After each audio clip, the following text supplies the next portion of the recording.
আজ আমরা আলোচনা করব কাশিদাসী মহাভারতের আদি পর্ব থেকে পর্ব 4।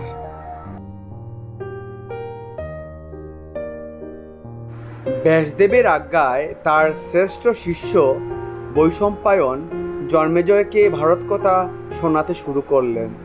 বৈশম্পায়ন পরশুরাম অবতারের বর্ণনা দিয়ে মহাভারত কথা শুরু করলেন। ক্ষত্রিয়দের অত্যাচার দমন করতে বিষ্ণু পরশুরাম রূপে ঋষি যমদগ্নির পুত্র হয়ে জন্মগ্রহণ করেন।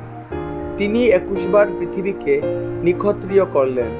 ক্ষত্র নামে দুগ্ধের শিশুকেও ছাড়লেন না। রাজকর্ম বিপ্র দ্বারা সম্ভব নয়, তাই ক্ষত্রিয় রমণীদের গর্ভে ব্রাহ্মণদের ঔরসে পুনরায় ক্ষত্রিয় জাতির জন্ম হল। ব্রাহ্মণের ঔরসে ক্ষত্রিয়রা নিষ্পাপ ও ধার্মিক হয়ে উঠল।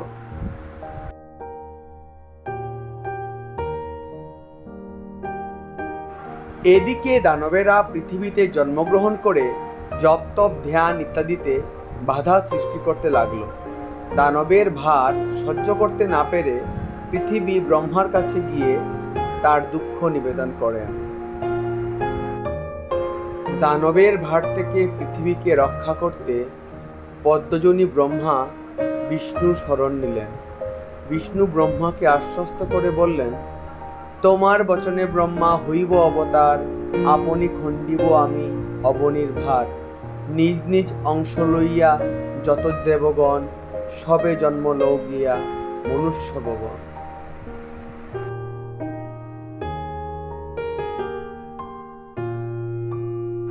ব্রহ্মার 6 জন পুত্র থেকে পুরো ত্রিভুবনের সকল জীবের সৃষ্টি হয়েছিল। এই 6 জন হলেন মরীচি, অঙ্গিরা, অত্রি, ক্রতু, পুলহ এবং পুলস্ত। মরীচির পুত্র কশ্যপ মুনি ব্রহ্মার পায়ের বৃদ্ধাঙ্গুষ্ঠ থেকে উৎপন্ন দক্ষের 13 জন কন্যাকে বিয়ে করেন। এই 13 কন্যা হলেন অদিতি, কপিলা, দনু, কদ্রু, মুনি, ক্রোধা, দনায়ু, সিংহিকা, কালা, দিতি, প্রধা, বিশ্বা আর বিনতা।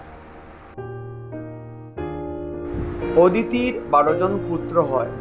এদেরকে দ্বাদশ আদিত্য বলা হয়। এরা হলেন অংশুমান, আর্যমন, ভগ, ধাতা, ত্বষ্টা, মিত্র, বরুণ, ইন্দ্র, পার্জন্য, পুষ্যা, বিবর্ষান অর্থাৎ সূর্য ও উপেন্দ্র, যিনি ভগবান বিষ্ণুর বামন অবতার।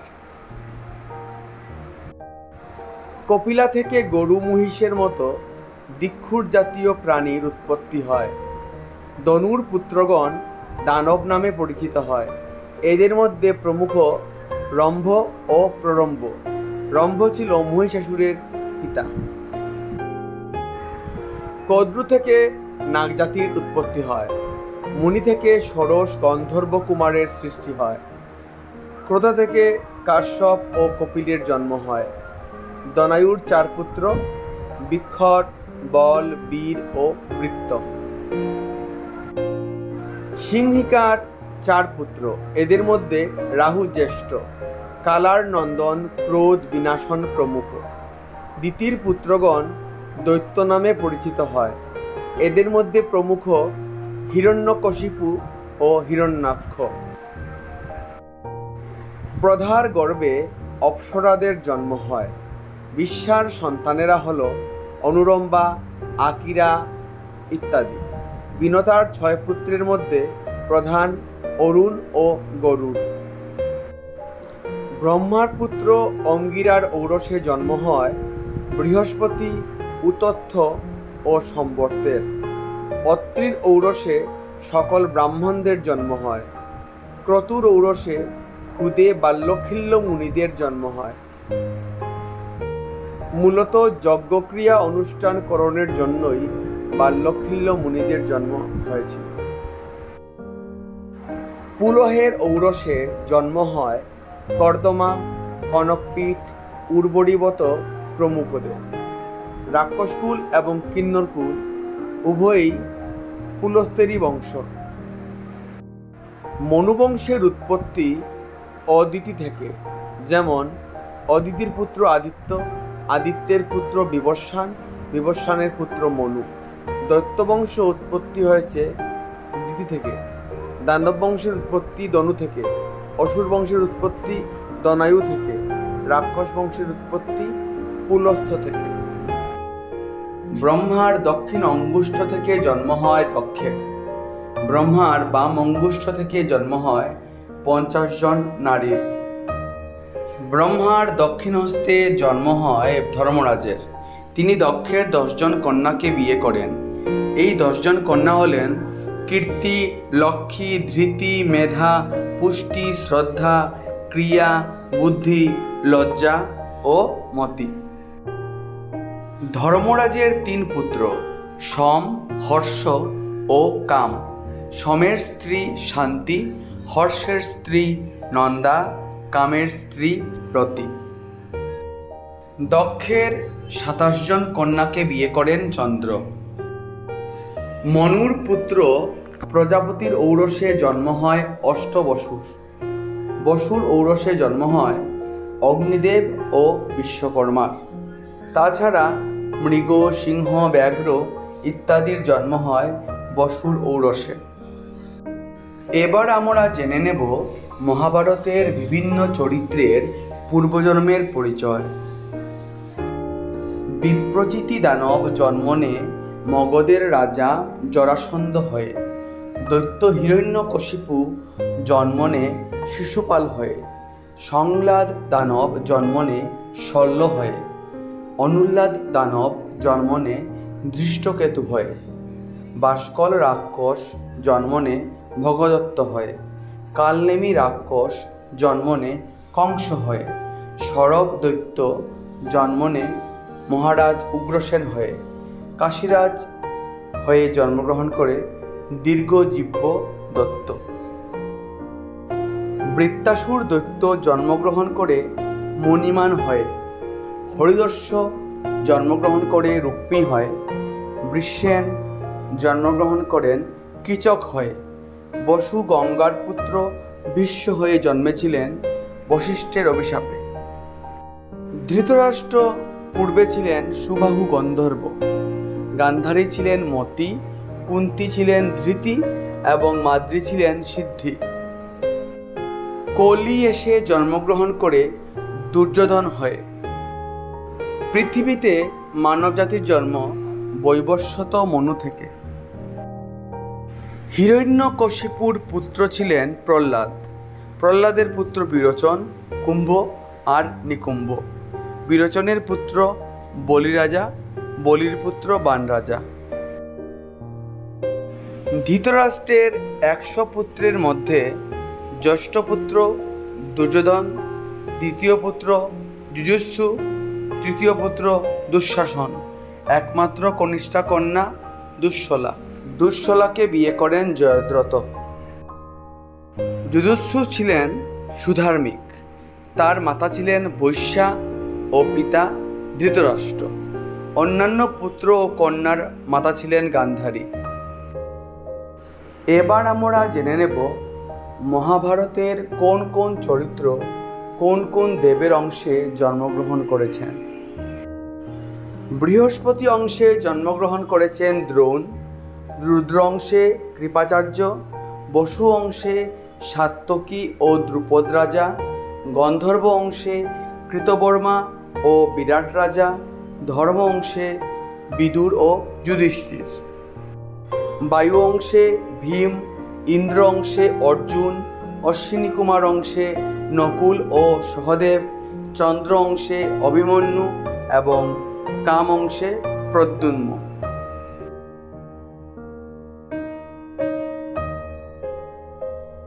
অদিতির গর্ভে কশ্যপের ঔরসে সূর্যের জন্ম হয়।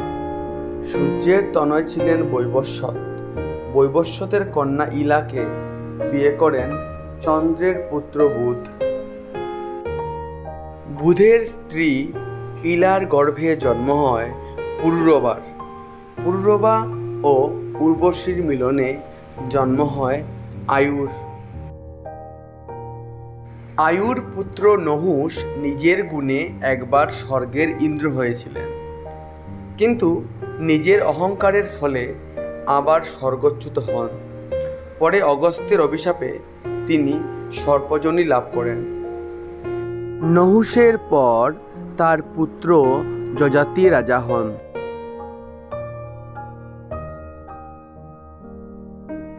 যযাতির পঞ্চপুত্রের মধ্যে কনিষ্ঠ পুত্র পুরু রাজা হন এবং বাকি পুত্রেরা পিতার দ্বারা অভিশপ্ত হয়। পুরুর স্ত্রী পৌষ্টির গর্ভে 3 সন্তানের জন্ম হয়। এদের মধ্যে জ্যেষ্ঠ ছিলেন প্রবীর। পুরুর পর সে রাজা হয়। প্রবীরের ঔরসে শূরসেনীর গর্ভে জন্ম হয় মনস্যুর। মনস্যুর 3 পুত্রের মধ্যে রাজা হন জ্যেষ্ঠ পুত্র সংহনন। সংহননের 10 জন পুত্রের মধ্যে রাজা হয় মতিনার। মতিনার পুত্র হয় তংশু। তংশুর পুত্র হয় ইলিন। ইলিনের 5 জন পুত্রের মধ্যে রাজা হন জ্যেষ্ঠ পুত্র দুষ্মন্ত।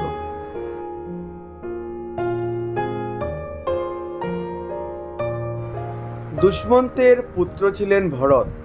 ভরতের পুত্র হয় ভূমন্যু নামে। ভূমন্যুর পুত্র সুহত্র। সুহত্রের পুত্র হস্তি হস্তিনানগর স্থাপন করেন। হস্তির পুত্র অজমিরের পৌত্র ছিলেন সংবরণ। তার সময়ে রাজ্যে অনাবৃষ্টি দেখা দিয়েছিল। পাঞ্চাল দেশের রাজা রাজ্য অধিকার করে নিলে সংবরণ রাজ্য ত্যাগ করে বনে চলে যান। সিন্ধু নদীর কিনারায় হিমালয়ের কাছে সহস্র বছর তিনি ছিলেন। ঋষি বশিষ্ঠের কৃপায় সংবরণ পুনরায় রাজ্য লাভ করেন। সূর্যের কন্যা তপতিকে সংবরণ বিয়ে করেন। তাদের পুত্র জন্মায় কুরু নামে, যিনি কুরুক্ষেত্র নির্মাণ করেছিলেন।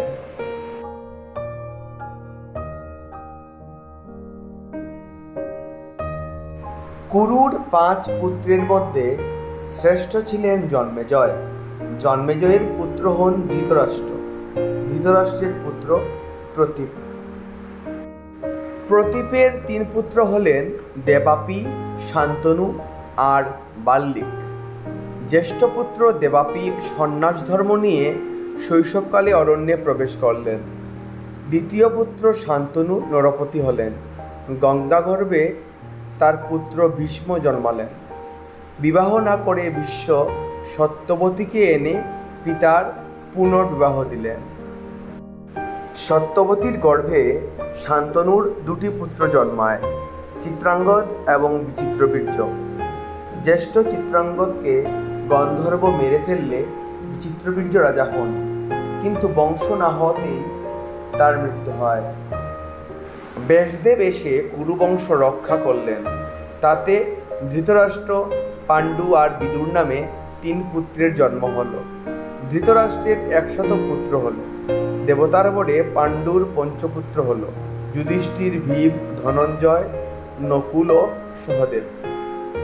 অর্জুনের পুত্র উত্তরার গর্ভে পরীক্ষিত মহারাজের জন্ম হয়। জন্মেজয় হলেন সেই পরীক্ষিত মহারাজের নন্দন। জন্মেজয়ের নন্দন শতানিক আর শঙ্কু। শতানিকের পুত্র অশ্বমেধ দত্ত। কুরুবংশে আমরা 2 জন ধৃতরাষ্ট্র এবং জন্মেজয়ের পরিচয় পাই।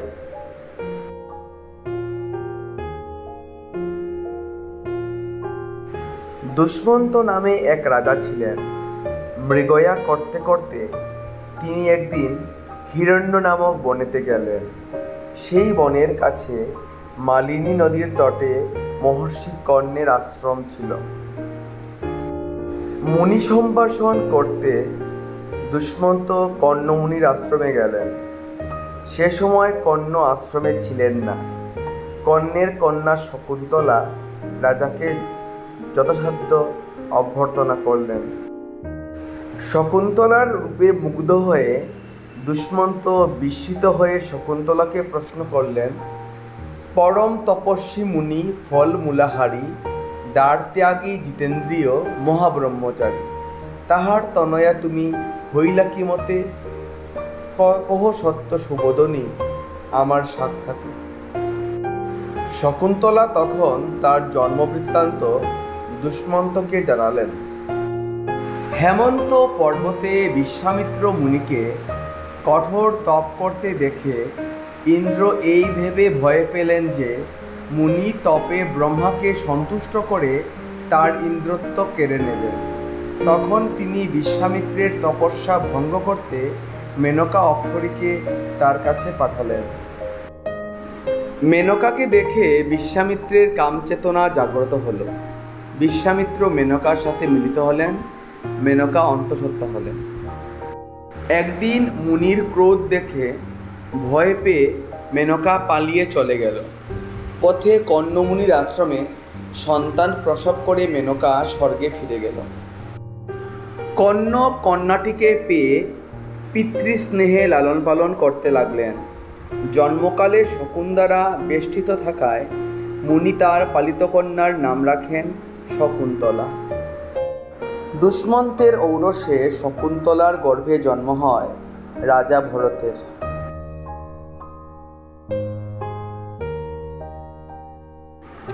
দেবাসুর যুদ্ধে মৃত সকল অসুরদের সঞ্জীবনী মন্ত্রে জীবিত করে তুলতেন দৈত্যগুরু শুক্রাচার্য, কিন্তু সে মন্ত্র দেবগুরু বৃহস্পতির জানা ছিল না। তাই দেবতারা মন্ত্রণা করে বৃহস্পতির পুত্র কচকে শুক্রের কাছে বিদ্যাশিক্ষা করতে পাঠান। বৃষপর্বপুরে শুক্রাচার্যের নিবাস ছিল। সেখানে গিয়ে কচ শুক্রের কাছে বিদ্যালাভের প্রার্থনা জানায়।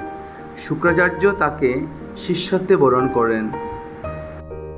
শুক্রাচার্যের কন্যা দেবযানীর প্রতি কচ অনুরক্ত হয়ে পড়ে। দেবযানীও কচকে অনুরূপ দৃষ্টিতে দেখতে লাগলেন। এভাবে 500 বছর অতিক্রান্ত হল। গুরুর আজ্ঞায় গরু চড়াতে কচ রোজ বনে যেত। কচকে বৃহস্পতির পুত্র জেনে দৈত্যরা তাকে খণ্ড খণ্ড করে কেটে ফেলে বাঘকে খাইয়ে দিল।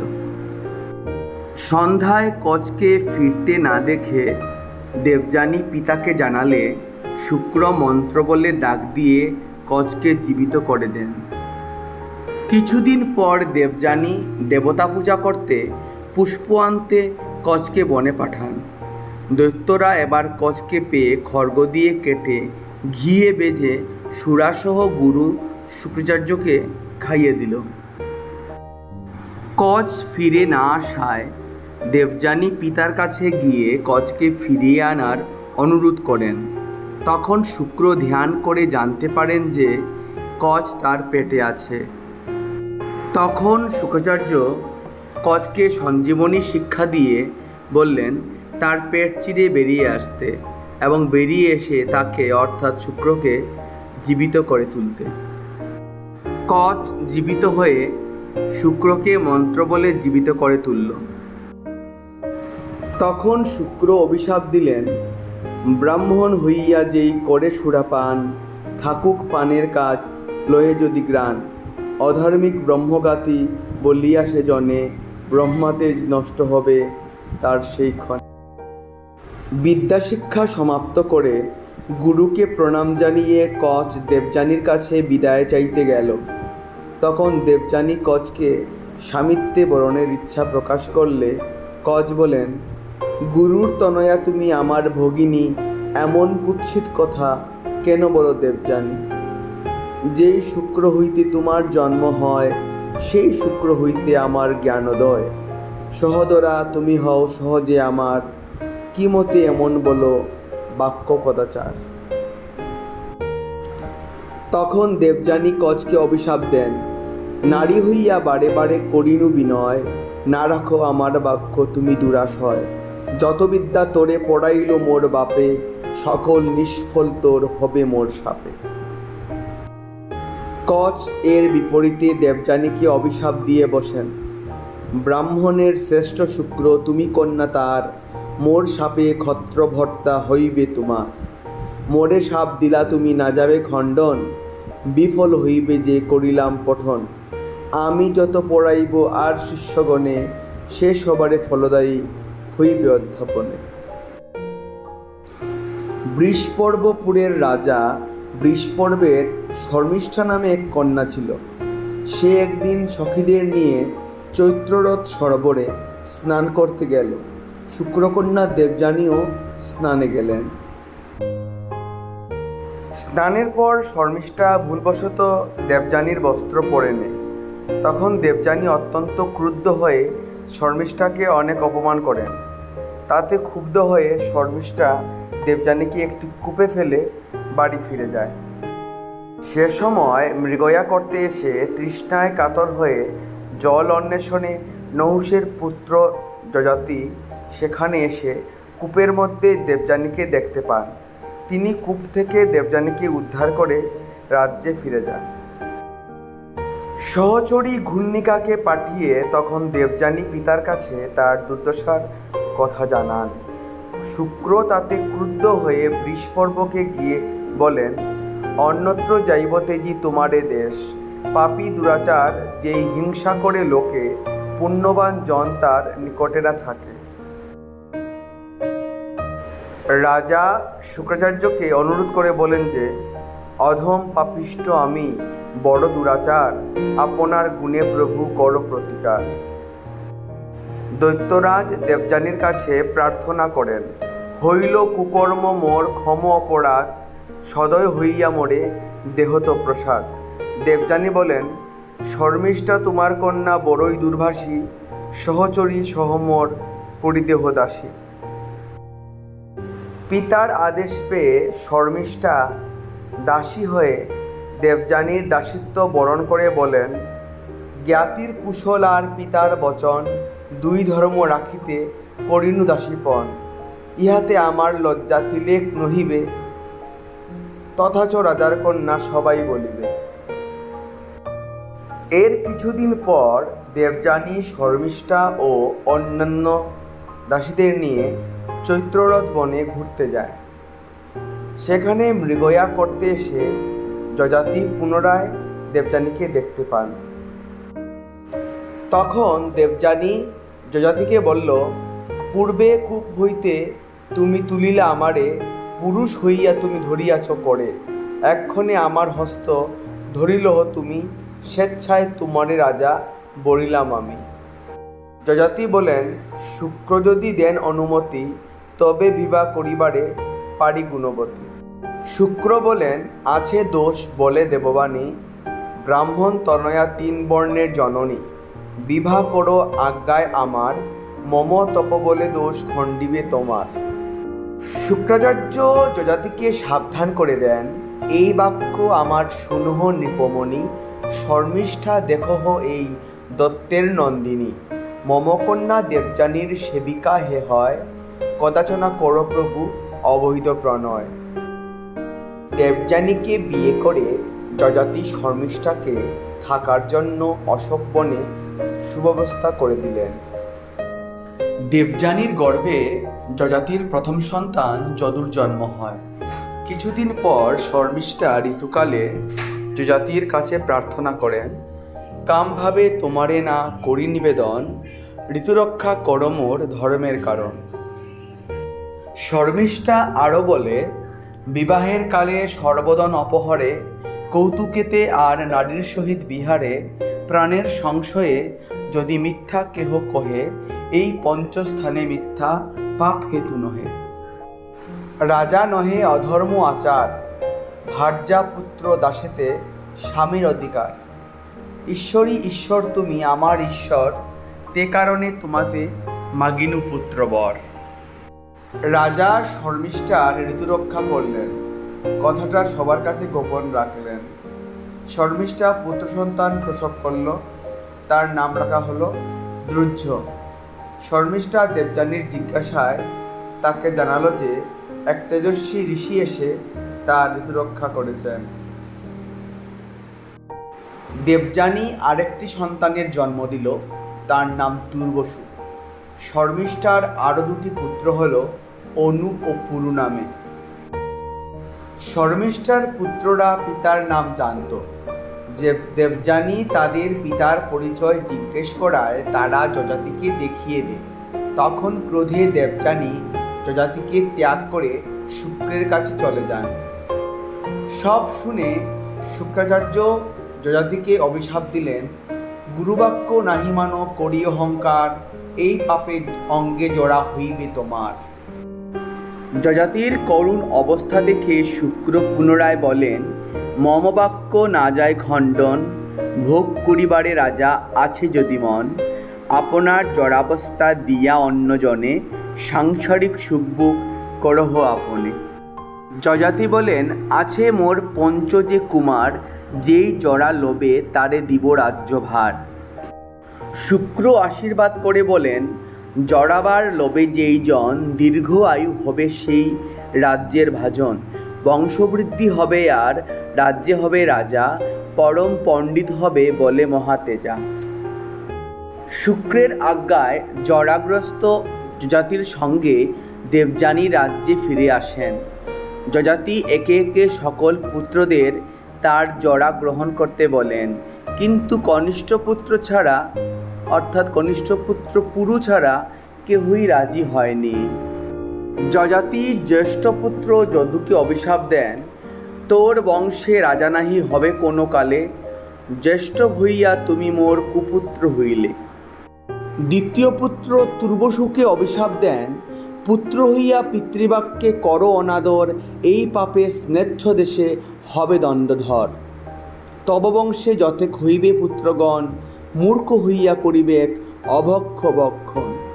যযাতি শর্মিষ্ঠার জ্যেষ্ঠ পুত্র দ্রুজকে অভিশাপ দেন, চারি জাতি ভেদ না থাকিবে যেই দেশে, সেই দেশে রাজা হবে তোমার ঔরসে, যতেক করিবে আশা হইবে নিরাশ, কবু পূর্ণ না হইবে তব অভিলাষ।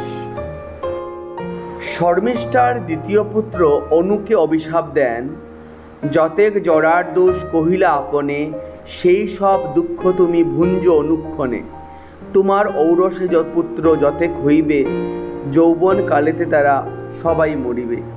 শেষে শর্মিষ্ঠার কনিষ্ঠ পুত্র পুরু পিতার জরা গ্রহণ করলেন, কিন্তু কিছুদিন পুত্রের দুর্দশা দেখে যযাতি পুরুর থেকে জরা ফিরিয়ে নেন এবং পুরুকে রাজ্যের সিংহাসনে অভিষিক্ত করেন। জরা গ্রহণ করে যযাতি সংসার ত্যাগ করে বনে গিয়ে কঠিন তপ শুরু করেন। পরে যোগবলে শরীর ত্যাগ করে ইন্দ্রের রথে চড়ে স্বর্গে চলে যান।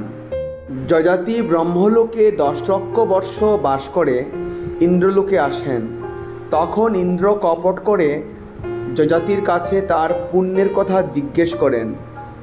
যযাতি বলেন, বৃষ্টিধারা গণিবারে পারি, আমার পুণ্যের কথা কহিবারে নারী। আপনার পুণ্য বর্ণনা করে যযাতি ক্ষীণপুণ্য হয়ে স্বর্গচ্যুত হন। যযাতি ইন্দ্রকে অনুরোধ করেন, পুণ্যবান লোক যত আছে যেই পথে, সেই পথে পরিআজ্ঞা করো সচিপতে। যযাতি স্বর্গ থেকে পতনের সময় অষ্টবসু নিজের পুণ্য দান করে যযাতিকে স্বর্গে বাস করার ব্যবস্থা করে দিলেন। অষ্টবসুর মধ্যে যে 4 জন যযাতিকে নিজেদের পুণ্যদান করেছিলেন, তারা ছিলেন তার কন্যার সন্তান, অর্থাৎ দৌহিত্র। যদু থেকে জন্মিল যাদব, তুর্বসু থেকে জন্মিল যবন, দ্রুজ থেকে জন্মিল ভোজ বংশ, অনুর ঔরসে জন্ম স্ম্লেচ্ছ অবতংশ, পুরুর ঔরসে জন্ম হল পৌরব। আজকের আলোচনা এখানেই সমাপ্ত। প্রশ্নোত্তর থাকছে পরের পর্বে।